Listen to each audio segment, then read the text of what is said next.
राजस्थान कोटारे पुणी जड़े छात्र आत्महत्या करछन्ति। छात्र जनक कोटारे रही जेई पाई प्रस्तुत होते घर बिहार नालंदारे प्राय 1 वर्ष धरी से सेठारे रहुथिले एवं तांको ना संदीप कुमार।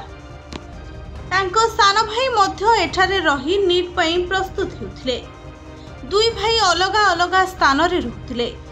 स्थानीय पुलिस ऑफिसर महेंद्र मारों सूचना अनुसार आत्महत्या करिथिबा छात्रंकर बयस होछि 16 वर्ष।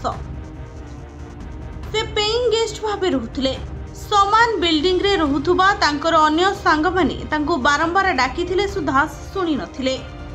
फलरे सेमानकर संदेह हेबारु सेमाने पुलिस रे खबर दैथिले।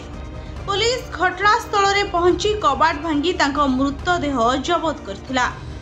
छात्रों को तांको रूम रो पुलिस झुलंता अवस्था रे उद्धार करथिला। तेबे घटनास्थल रो कोनोसी सुइसाइड नोट मिल पारि नाही। मृतदेह व्यवच्छेद पाई पठा जाइछि एवं तांको बापा मां को एने अवगत मध्य करा जाइछि। चलित वर्ष एपर्यंत मोट 13 जन छात्र कोटारे आत्महत्या करछन्ति। गत वर्ष कोटारे 27 छात्र आत्महत्या करथिले। कोटा हेउछि देशर कोचिंग हब।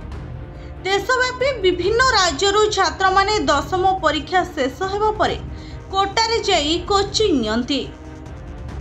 पुलिस अनुसार 2022 रे कोटारे 15 छात्र आत्महत्या करिथिबा बेले 2019 रे 18 एवं 2018 रे 20 एवं 2017 रे 7 2015 रे 18 जन आत्महत्या करिथिबा सूचना मिलिछि।